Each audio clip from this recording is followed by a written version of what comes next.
बिस्मिल्लाहिर्रहमानिर्रहीम। आज तक के मुअज़्ज़ज़ नाज़रीन अस्सलामु अलैकुम। अब किस नंबर 31 मुलाहिज़ा फरमाएं।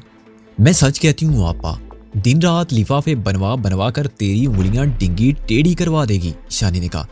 वो तो कहती थी गुलाबे की गोल चक्कर वाले बाजार में दुकान थी और वो खुद गुलाबे ने छोड़ दिया है, अब अच्छी जगह दुकान ले रहा है। मरियम ने मुंह पर हाथ रखकर हंसी रोकी। वहां भी मुड़ब्बे और अचार की रेडी लगाता था आपा। सूफी मुश्ताक की दुकान के सामने बैठता था, उसे रोज के 50 रुपए किराए के देता था। एक दिन सूफी को किसी काम से जाना पड़ गया। उसने गुलाबे को कहा कि जरा होशियार होकर बैठो, मैं अभी आता हूँ। गुलाबे ने होशियार कहाँ होना था, रोज सवेरे 3 लंबे गिलास तो शरदाई के पी कर जाता है, ऊपर से कभी कभी अफीम भी खा लेता है। इधर सूफी काम से निकला, उधर बा गुलाबा रेडी पर माथा टेक कर सो गया। 2 मांगने वाली औरतें सूफी की दुकान में घुसी, गद्दी के नीचे से चाबी निकालकर सोफे का गल्ला साफ कर दिया और 2-4 हज़ार का सामान भी अपने कपड़ों में छुपा कर ले गई। तुमको पता ही होगा मुनियाड़ी का सामान कितना महंगा होता है। बस फिर उसी शाम को सूफी मुश्ताक ने बा गुलाबे को धक्के बाढ़ मारकर घर भेज दिया। साड़ा मुरब्बा और अचार भी उसने जुर्माने के तौर पर रख लिया। बस लोगों के कहने सुनने पर खाली रेडी वापस की। लेकिन गुलाबा तो अपने तौर पर बड़ा पहलवान बनता है। शानी ने मरियम को उकसाया। वो चहक कर बोली, तुम किस पहलवानी की बात करती हो आपा? बेड़ी एक उस्तानी कहा करती थी कि स्कूलों में अंग्रेजी पढ़ाई जाती है कि वो बच्चे भी फेल हो सकें जो किसी और तरह फेल नहीं होते। इसी तरह बा गुलाबा भी इसलिए कुश्तियां लड़ता है कि वो लोग भी जीत सकें जो पहले कभी नहीं जीते। हराम है जो बा गुलाबे ने आज तक कोई कुश्ती जीती हो। बस एक बार वो 1200 रुपए का इनाम लेकर आया था। इस बात का पता आज तक नहीं चल सका कि वो कौन सा जाड़ा पहलवान था जो बा गुलाबे से हार गया। शानी मरियम की बातें सुनती रही और सर धुनती रही। इसका दिल गुआही दे रहा था कि मरियम गलत बयानी नहीं कर रही, कम से कम इस मामले में वो साफ गोई से काम ले रही थी। शानी ने हवेली से निकलने के बाद दुनिया का एक बिल्कुल मुख्तलिफ रूप देखा था। इसे अभी तक अपने इर्द गिर्द झूठ और बकरो फ्रेम नजर आया था। इसने ताहाल जिस तरफ निगाह उठाई थी मतलब परस्ती, हिरस और हवस के तारीख साए देखे थे। हर किसी ने अपने अपने अंदाज में अपनी अपनी सतह पर और अपने मफाद को खुदा बना रखा था। कामी और सिकंदर से लेकर कासम और जनते तक हर चेहरे के पीछे इसे एक चेहरा दिखाई दिया था। रात 9 बजे के लगभग जकरिया घर आया तो खुश नजर आता था।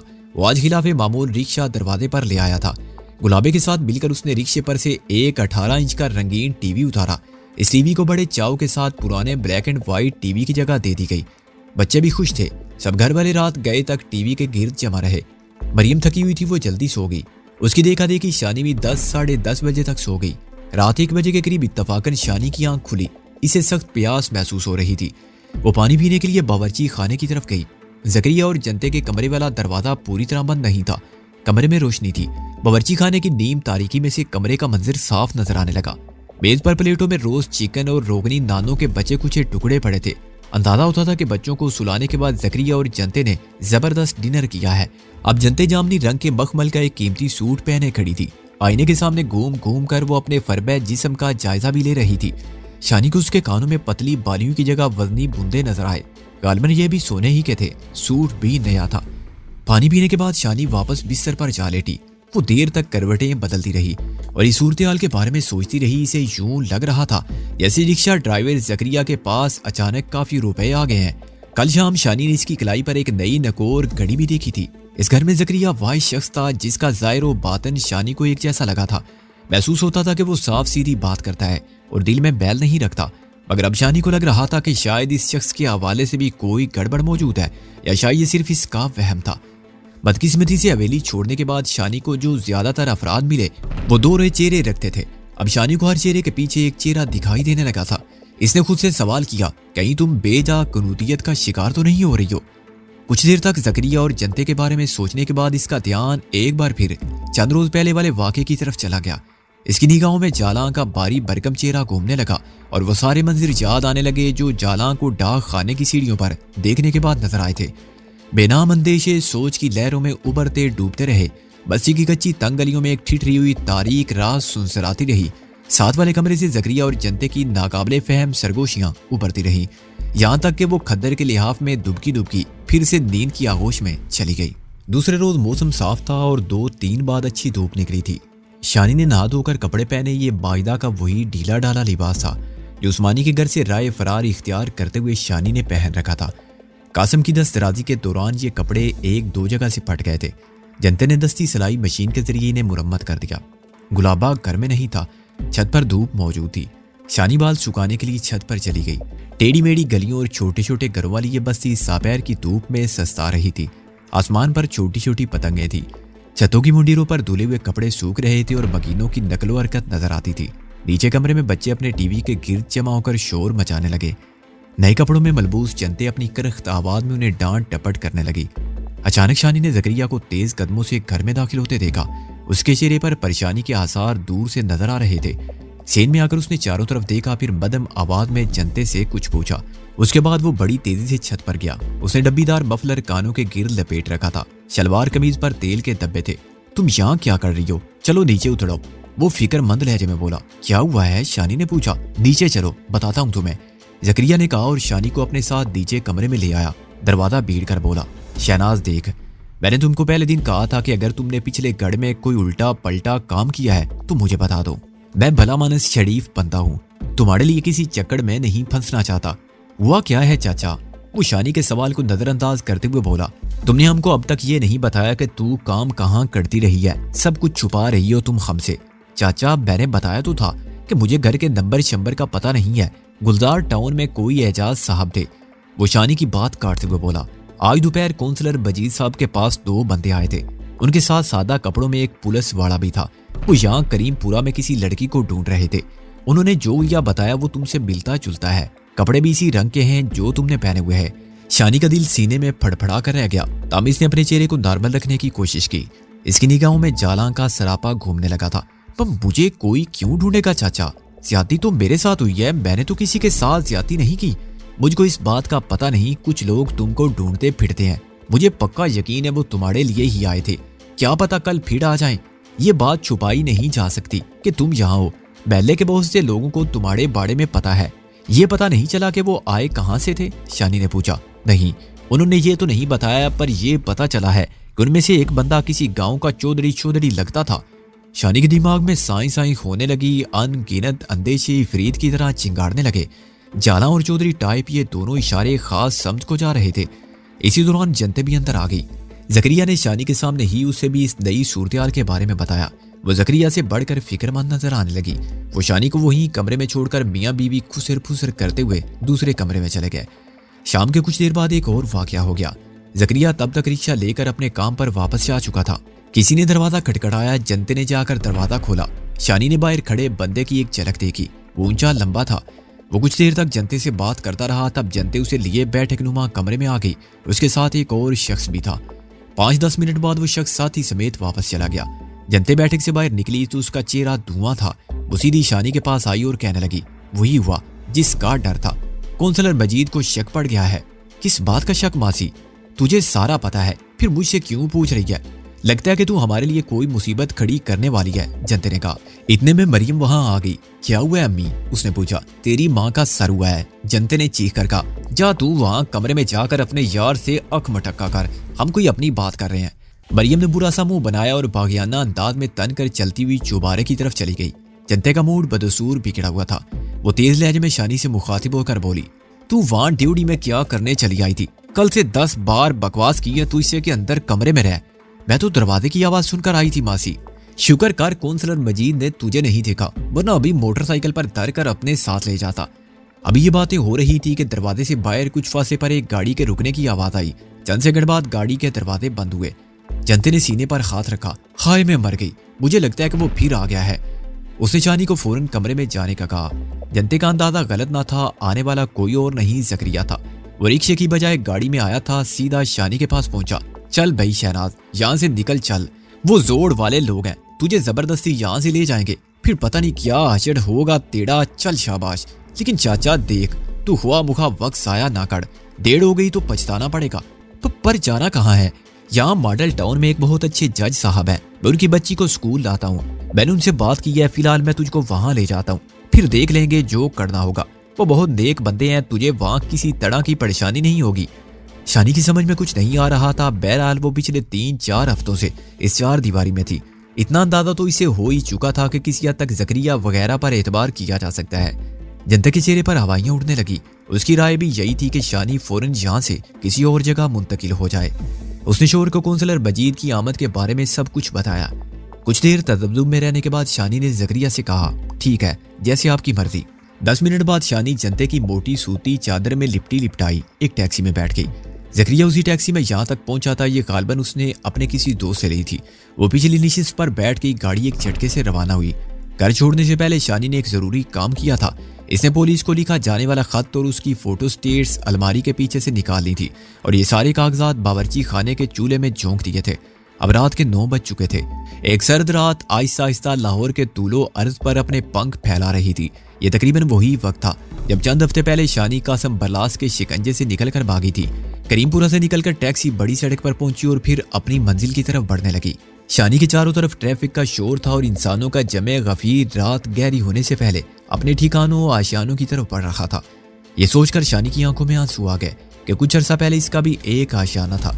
ऐसी तारीख सर्द रातों में वो अपने बाप अपने भाई के पास बैठकर दुनिया जहां की बातें करती थी। कितना तहफ्फुज़ और सुकून था उनके पास और कितनी मजबूत दीवारें थी वो। राहदारियों में नौकरानियों की चहकार गूंजती थी, अहाते में चौकस मुआवजों की आवाजें सुनाई देते थे। आज वो बेखानमा थी, इसका कोई ठिकाना नहीं था। अजनबी इसका पीछा कर रहे थे और अजनबी ही इसे पनाह दे रहे थे। एक बार फिर रुस्तम का ख्याल बेपनाह शिद्दत के साथ इसके दिल से टकराया। चंद दिनों के वक्फे के बाद जब भी ये ख्याल इसके दिल से टकराता था उसमें पहले से ज्यादा शिद्दत और ताकत होती थी। यूं लगता था कि ये ख्याल इसकी बेखबरी में चुपके चुपके हर आन इसके अंदर परवान चढ़ता रहता है। ना चाहने के बावजूद वो ये सोचने पर मजबूर हो गई, अगर आज रुस्तम इसके साथ होता तो ये अंदेशों में घिरी हुई बेमहर रात कितनी बेजरर महसूस होती। उसकी मजबूत बाहों से टकराकर हर मुहीब खतरा किरची किरची हो जाता। लेकिन कहाँ था रुस्तम? वो बहुत पीछे रह गया था। शानी बहुत आगे आ गई थी। शानी ने खुद उसे खोया था, तोड़कर उसे अपने आप से जुदा किया था। वो फैसला गलत था या सही, लेकिन अब खो चुका था। शानी अब उस फैसले की तरफ पलटना नहीं चाहती थी। दर्द बहुत शदीद था मगर अब इसने सह लिया था। आंसू बेहद आतिश थे मगर इसने बहा लिए थे। टैक्सी एक कुशादा सड़क पर तेजी से चली जा रही थी। दुकानों के न्यून साइन से शानी को पता चला कि ये फिरोजपुर रोड है। ज़करिया कह रहा था, जज साहब बहुत अच्छे हैं, बाल बच्चे दाढ़ हैं, उनके तीनों बच्चे मेड़े ही रिक्शे पर स्कूलों में आते जाते रहते हैं। तुम वहाँ बड़े सुकून से रहोगी। मैं 1-2 दिन में पता लगा लूंगा कि वो कौन लोग हैं जो तुम्हारे पीछे पड़े हुए हैं। ऐसी बातों के दौरान में वो दोनों मॉडल टाउन में दाखिल हो गए। लाहौर का ये रिहायशी इलाका बहुत कुशादा है। पुरानी तर्ज की बड़ी बड़ी कोठियां, सड़कें नीम पुख्ता और खामोश। चंद सड़कों पर चकराने के बाद टैक्सी एक गेट में दाखिल हुई और तवील ड्राइववे से गुजरकर गोल सतूनों वाले पोर्च में पहुंच गई। शानी का दिल अनजाने अंदेशों के सबब धक धक कर रहा था। ज़करिया इसे तसल्ली देता टैक्सी से बाहर आया। पैंट और जैकेट वाला एक नीम गंजा शख्स दरवाजे पर मौजूद था। शानी चादर में लिपटी लिपटाई उन दोनों के साथ एक अंदरूनी कमरे में आ गई। शानी की शदीद ख्वाहिश थी कि इसके कानों में औरतों और बच्चों वगैरह की आवाज आए ताकि इसे यकीन हो सके कि यहाँ कोई फैमिली मौजूद है। बहरहाल अभी तक इसकी ये ख्वाहिश पूरी नहीं हो सकी थी। वो एक कदीम तर्ज के कमरे में पहुंचे जिसे जदीद अंदाज में सजाया गया था। शानी एक सोफे पर बैठ गई। इलेक्ट्रिक हीटर की वजह से कमरे में खुशगवार खरारत मौजूद थी। ज़करिया बोला, जज साहब बच्चों के साथ जरा मेन मार्केट तक गए हुए हैं, अभी आ जाते हैं। तुम चादर उतार कर सुकून से बैठो। शानी को कमरे में छोड़कर वो दोनों बाहर चले गए। शानी मेज पर रखा एक मैगजीन उलट पलट कर देखने लगी। उसकी निगाह मैगजीन पर थी मगर दिमाग अंदेशों की अमाजगाह बना हुआ था। पता नहीं क्यों अचानक इसके ज़हन में कल रात के वाकयात आने लगे। इसने ज़करिया और जनते को बोझ बेला करते देखा था।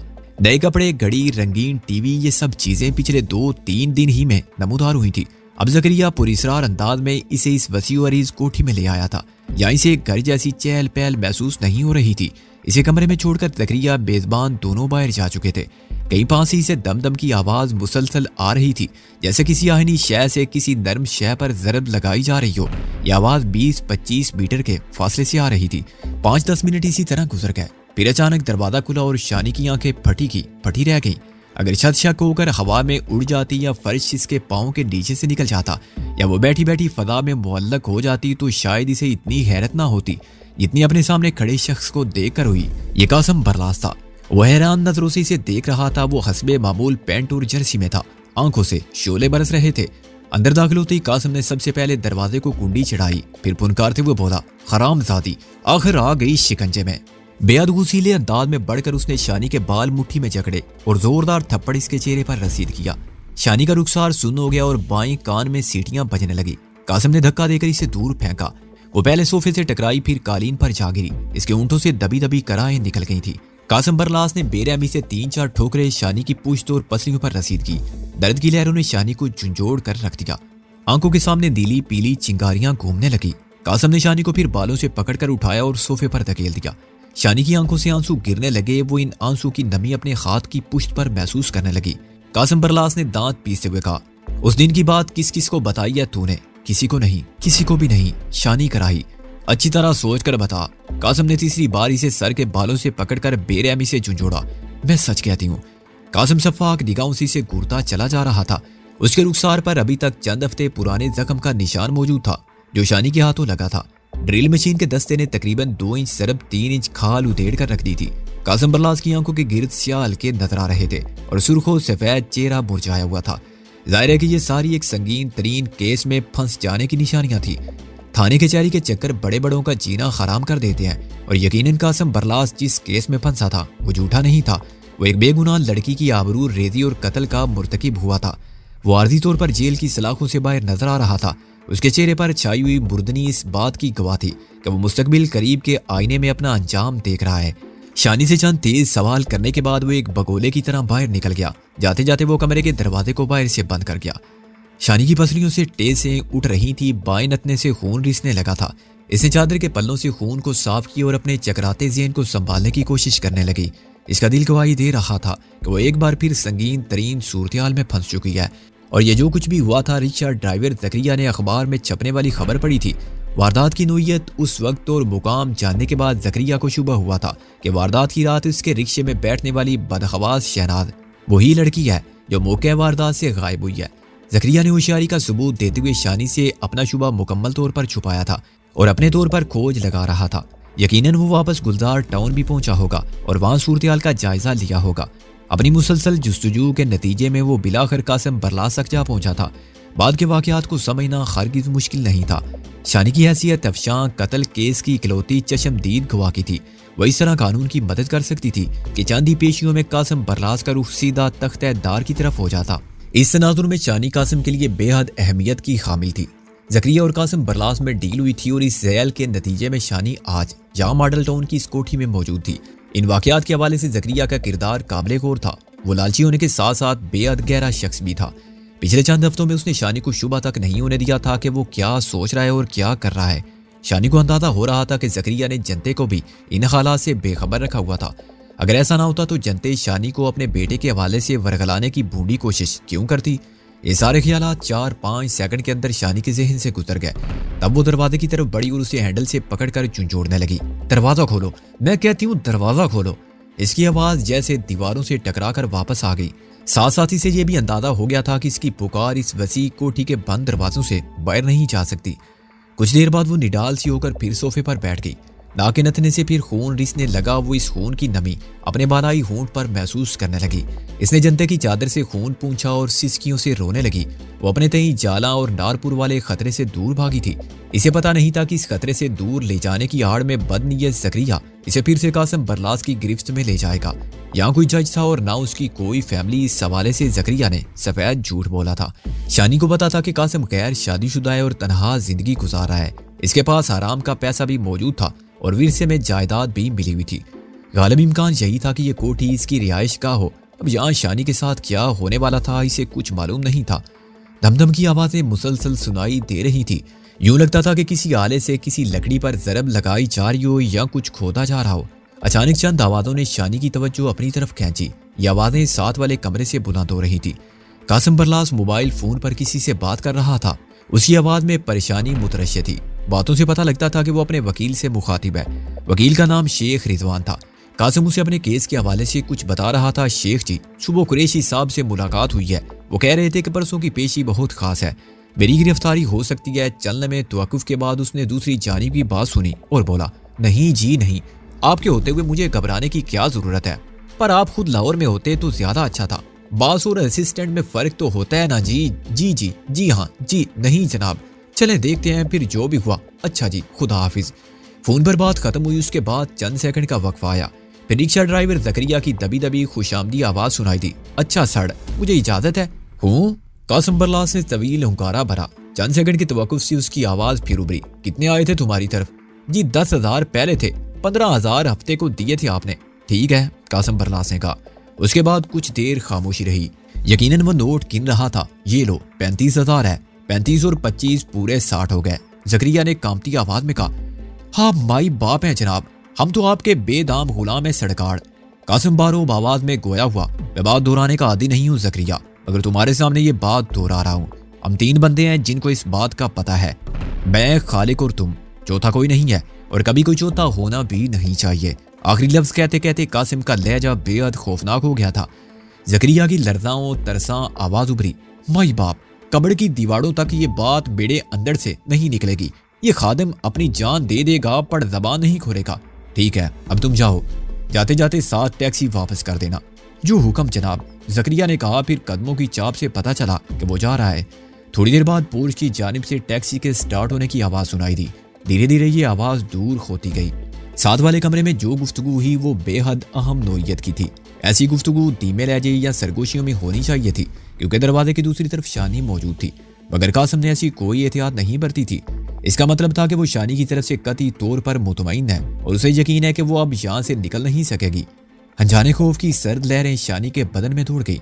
शीशे की छिन छिन सुनाई दी, जैसे 2 गिलास आपस में टकराए या गिलास से बोतल टकराए।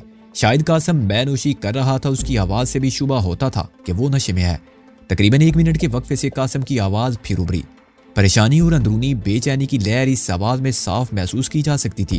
वो कमरे में मौजूद किसी फर्द से बोला, खालिक, मेरा ख्याल है कि तुम अपना काम करो। इस मर्तबा आवाज खासी धीमी थी। कमरे में ही खालिक ने भी पस आवाज में पूछा, हाँ, गला दबाकर, हाँ, बगैर एहतियात से कुछ भी कर सकती है। शानी के कानों में साई साई होने लगी, कुर्बो जवार घूमते महसूस हुए। वो बुज़दिल नहीं थी, इसमें अखलाकी जुरात और रूहानी तवानाई भी मौजूद थी, मगर मौत का खौफ हर जी रूह के लहू में दौड़ता है। अपनी मौत का हुक्मनामा शानी ने अपने कानों से सुना था। कासिम अपने खालिक नामी कारिंदे को शानी पर जल्लाद मुकर्रर कर चुका था। वो लड़खड़ा कर खड़ी होगी, चंद लम्हों में ही इसका मुंह बिल्कुल खुश्क हो चुका था। इसने परेशान निगाहों से चारों तरफ देखा। फरार की कोई राह नहीं थी। लकड़ी की मजबूत खिड़कियां, जिनमें शीशे वाला पोर्शन बहुत छोटा था। खिड़कियों से आगे जाली और लोहे की ग्रिल थी। दोनों दरवाजे मजबूत और बाहर से बंद। दीवारें मोटी और लातादाद। इसे अपने पेट में शदीद ईंधन महसूस होने लगी। शाह मालिक, मेरी मदद कर, मैं कमजोर और ना तवा हूँ, तेरे सिवा कौन मेरा मददगार है। इसके दिल ने गवाही दी कि वो जान बचाने की बेहतरीन कोशिश उस वक्त कर सकती है जब कोई दरवाजा खोलकर अंदर दाखिल हो। अगर वो वक्त हाथ से निकल गया तो फिर कुछ नहीं हो सकेगा, कुछ भी नहीं। इसे ये मालूम नहीं था कि अंदर आने वाला किस दरवाजे से आएगा। फिर एक सवाल ये भी था कि वो इस कमरे से निकल भी गई तो क्या अगले कमरे का दरवाजा भी इसे खुला मिलेगा, और फिर बाहर का आनी गेट। वो इन्हीं सवालों पर गौर कर रही थी जब इसे बगली दरवाजे के करीब आहटें सुनाई दी। यकीनन वो अब्दुल खालिक नामी शख्स इसी दरवाजे से आने वाला था। वो दरवाजे से बिल्कुल करीब होकर खड़ी होगी। दरवाजा खुला और वो शख्स जल्दी से अंदर आ गया। हाँ, ये पैंट जैकेट वाला वही गंजा आदमी था जिसने पोर्च में जकरिया का इस्तकबाल किया था। शानी को उसके हाथ में स्याह रिवाल्वर की झलक नजर आई। उसके बावजूद वो अपने इरादे से बाज नहीं आई। ऐसे लम्हों में एक अजीब किस्म का वैदानी एतमाद इसमें सराइज कर जाता था। इसने पलक झपकने में सोच को अमली जामा पहना दिया। यह सब कुछ 1 सेकंड के अंदर हुआ। खालिक नामी शख्स जितनी तेजी से अंदर आया था, शानी उतनी तेजी से बाहर निकली। दोनों का तसादुम हुआ। शानी ने महसूस किया कि रिवाल्वर बरदार की ठोड़ी बड़ी शिद्दत के साथ इसके सर से टकराई है। वो डगमगाकर दरवाजे से टकराए और शानी कमरे से निकल आई। सामने एक हाल नुमा कमरा था। इसमें भी ट्यूब लाइट्स की रोशनी थी। यहाँ अल्कोहल की बू के सिवा और कुछ नहीं था। वो तीर की तरह उस कमरे के दरवाजे से भी निकल गई। खालिक उसके पीछे था। शानी को अपने सामने राहदारी नजर आई। राहदारी के आखिरी सिरे पर एक जालीदार दरवाजा था। दरवाजे की दूसरी तरफ पाई बाग की रोशनी दिखाई दे रही थी। वो टांगों की पूरी ताकत के साथ दरवाजे की तरफ दौड़ी। चादर इसके कंधों से फिसल गई। खालिक इसके पीछे था। वो गोली चला सकता था मगर उसने नहीं चलाई। यकीनन वो फायर की आवाज से अड़ोस पड़ोस को मुतवज्जो नहीं करना चाहता था। दूसरी तरफ वो ये भी जानता था कि जालीदार दरवाजे से निकलते शानी मदद के लिए चिल्लाना शुरू कर देगी। वो इस कोशिश में था कि राहदारी के अंदर 2-3 सेकंड की रेस जीत ले और शानी को छाप ले। मगर कहते हैं कि शिकारी कुत्ता अपने बालक के लिए भागता है जबकि खरगोश अपनी जान के लिए, इसलिए वो अपनी हिम्मत से ज्यादा तेज गाम होता है। शानी भी खालिक से पहले दरवाजे तक पहुंच गई और बाहर निकल आई। वो मदद के लिए चिल्लाई। बेहद फूली हुई सांसों के सबब इसकी आवाज ज्यादा दूर तक नहीं गई। इससे पहले कि वो दूसरी बार चिल्लाती, खालिक अकब से तोप के गोले की मानित इससे आ टकराया। वो दोनों ऊपर नीचे उसी लान में गिरे। शानी को अपने पेट और सीने पर गीली घास की नमी महसूस हुई। चप्पल शानी के पांव से निकल गई। दाएं घुटने और कूनी पर शदीद रगड़ और जलन का एहसास हो रहा था। पता नहीं वो किस तरह खालिक की गिरफ्त से निकली और उठकर मुखालिफ समत में भागी। इस मर्तबा खालिक ने उसे ज्यादा भागने नहीं दिया। वक़्त से बलाए नागहानी की तरह शानी पर गिरा। रिवाल्वर के दस्ते की उचटती सी जरब शानी ने अपनी गर्दन पर महसूस की। इस मर्तबा गिरने के बाद शानी की आंखों में तारे नाच गए। वो ऊंधे मुंह गिरी थी। इसके ऊपर हट्टे कट्टे शख्स का पूरा बोझ था। इस शख्स का खुरदरा और मजबूत हाथ इसके नाजुक लबों से चिपक गया, जैसे इसे केमिकल से जोड़ दिया गया हो। वो उकाब के पंजों में आई हुई चिड़िया की तरह फड़फड़ा कर रह गई। इसका दम घुट रहा था। इन लम्हों में इसके ज़हन में बदनसीब अफशां के आखिरी लम्हात का करब ताज़ा हो गया। फूली हुई सांस, जिस्म को एक करख्त बोझ पीसता हुआ ताज़ा हवा सीने तक पहुंचने के लिए बेकरार। लाचारी सी लाचारी, वो तड़पी बचली मगर कुछ न कर सकी। इसी दौरान में इसे अंदाजा हुआ कि बरामदे की जानिब से गराडील कासम बरलास भी दौड़ता मौके पर पहुंच रहा है।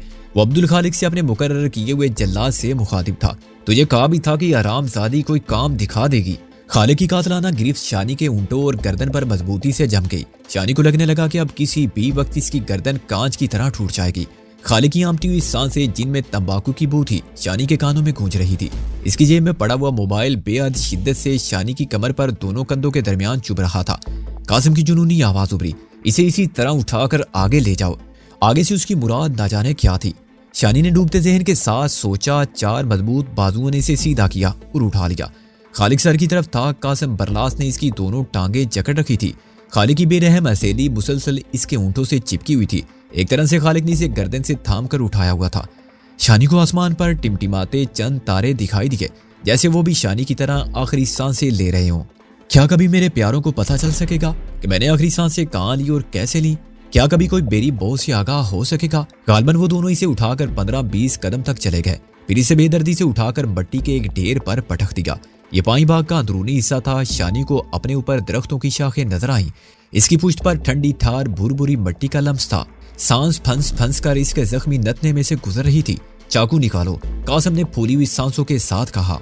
खालिक का एक हाथ शानी के मुंह पर रहा, दूसरे हाथ से उसने अपनी जैकेट की जेब टटोली। शानी ने फटी नजरों से बाईं जानिब देखा। इसे अपनी कबर नजर आई। तकरीबन 6 फुट ज़रब 2 फुट का स्याही माइल कड़ा करीबी कसी पड़ी थी। शानी को दमादम की वो पुरिसरार आवाजें याद आईं जो अब तक सुनती रही थी। यकीनन वो इसकी कबर की तैयारी का अमल था।